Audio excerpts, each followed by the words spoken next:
In relation to one of your recent posts dedicated to your parents, I love that post.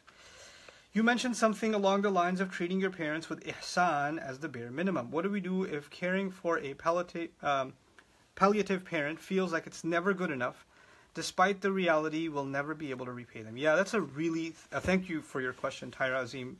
Really, really important question. Even if I don't get to answer any other question, I think this is valuable enough to kind of dig into. A lot of people come up to me with questions about their parents, and I didn't put this in my post. I put in my post what I appreciate about my parents, what I love about them, and how blessed I am to have them. But there are lots of people, guys, that come up to me and they tell me about terrible experiences with their parents. I mean, I have been witness to parents that have been at minimum psychologically abusive, verbally abusive. I've heard about parents that are physically abusive, sexually abusive. I've seen all kinds of things, and it's hard to even hear sometimes that parents can do that. And first, if I was to, I'm afraid to write something like that would put a sour taste in everybody's mouth as they read it. But I do want to say, for parents like that are abusive, you should be ashamed of yourselves. Allah gave you an honor greater than so many other creations on this earth. And He only gave you that honor because you take care of your children. You raise them. Quran says, Kama Rabbayani Saghira, they ensured my growth. So your part was, as a parent, you ensured that they grow well, that they're taken care of, that their needs are provided for, that they're protected, that they're safe. When you took that safety away from them, when you took their dignity away from them, when you humiliated them, when you abused them, when you hit them, when you did these things to them that put them down, that made them feel worthless, then you have taken this huge honor that Allah gave you and you have abused it and you've mutilated it. That's a crime. That's a grand, grand crime. I'm not even talking to the kids. I'm talking to those parents. That's something I don't know how you'll answer Allah. And then on top of doing all of those crimes, you have the audacity to turn to those kids that you've abused and then say, you better be good to me because Allah says, وَبِالْ وَالِدَيْنِ إِحْسَانًا. That is not how that works. That is not how that works. We have to be, and I'll dig into that ayah because that expression is really important. Ihsan means to do your very, very best. Please listen to this carefully. This is an important concept that is not very commonly talked about. If you have, for example, somebody came to me today and said they have divorced parents, okay? So mom and dad live in two different houses. She's the only daughter. And when I'm spending time with mom, I feel bad because I feel like I'm abandoning dad. When I'm with dad, I feel bad that I'm not with mom. Mom makes me feel guilty when I'm with dad. Dad makes me feel guilty when I'm with mom. And I'm torn on both sides, and you're supposed to be the best to your parents. How am I supposed to achieve this balance? Listen, take a step back and understand something. The word ihsan means the very best that you can do.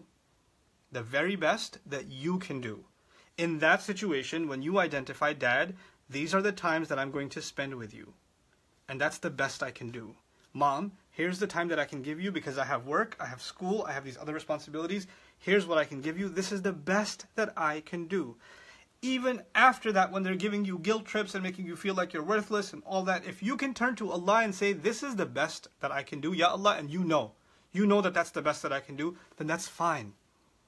In one case, when a parent is extremely abusive, and just being in their company is harming you, it's literally harming you. Physically, emotionally, in some other way, it's harming you.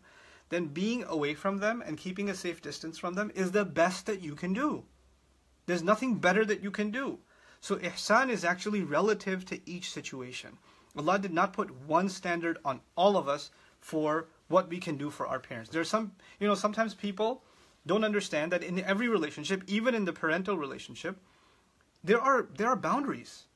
There are some things that, if you don't draw a line, people will keep taking more and more from you. Like if you have, for example, if you have friends that make fun of you and you never say anything, then they'll insult you more the next time, then more. You never drew a line. The same way with your parents, sometimes they ask for your time. They say, hey, I need your help.